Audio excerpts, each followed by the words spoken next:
Alors le deuil normal, c'est celui qui se passe pour la majorité d'entre nous. Mais dans un certain nombre de cas, on va passer au deuil compliqué. Alors c'est pas tellement facile de faire une distinction claire, nette entre deuil normal et deuil compliqué. En général, on dit qu'un deuil dure un an, ce qui est évidemment du grand n'importe quoi. Certains deuils peuvent durer 5, 6, 7 ans et ça n'est pas du tout anormal. Par exemple, quand on a perdu un enfant, ou le deuil peut être long quand on a perdu un conjoint également. Le deuil compliqué, il se distingue par le fait qu'il est bloqué. Alors si je prends une image, il y a des marées à la mer et certaines marées sont très longues. Chez moi, j'habite en Normandie, c'est très long, c'est plusieurs kilomètres.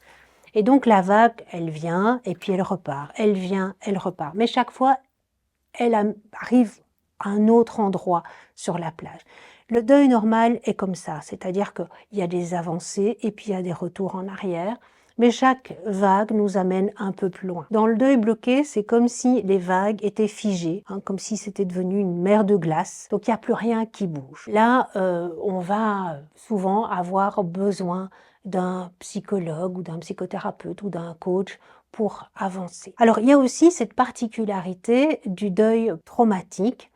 Je distingue, moi, le deuil post-traumatique du deuil traumatogène. Le deuil post-traumatique, c'est celui qui intervient quand une personne est décédée dans un contexte traumatique. Je pense par exemple à un accident de voiture ou les attentats terroristes. Et donc, la personne qui était présente au moment où une autre est décédée, par exemple quelqu'un qui perd son épouse ou son époux au moment de l'accident, c'est un deuil post-traumatique.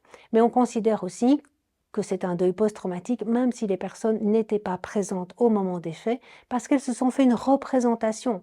Si on me dit que mon fils est mort sur la route à tel endroit, renversé par une voiture alors qu'il était en moto, je me fais un film de ça. Et ce film est traumatique. Et donc on parle à ce moment-là aussi de deuil post-traumatique. Et ce qu'on appelle le deuil traumatogène, c'est quand le deuil lui-même est traumatique. Donc ce n'est pas les circonstances, mais le deuil lui-même.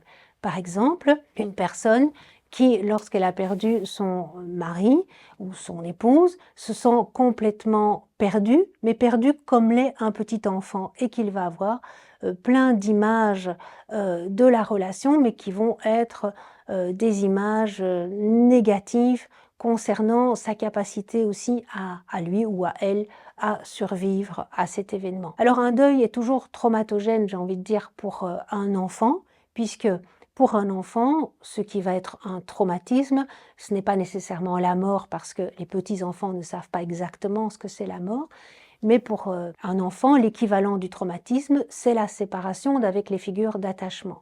Donc quand une figure d'attachement meurt pour l'enfant, qui est forcément dépendant de ses parents et de ses figures d'attachement, on peut considérer que c'est un deuil traumatogène. Pour les personnes qui, adultes, ont ce type de deuil, c'est souvent justement parce qu'elles ont vécu des traumatismes dans l'enfance, des traumatismes répétés, on parle de traumatismes complexes, on parle de troubles de l'attachement, c'est-à-dire des personnes qui ont eu des parents qui n'ont pas répondu correctement à leurs besoins, et donc ces personnes gardent une fragilité toute leur vie qui peut se réactiver au moment d'un décès.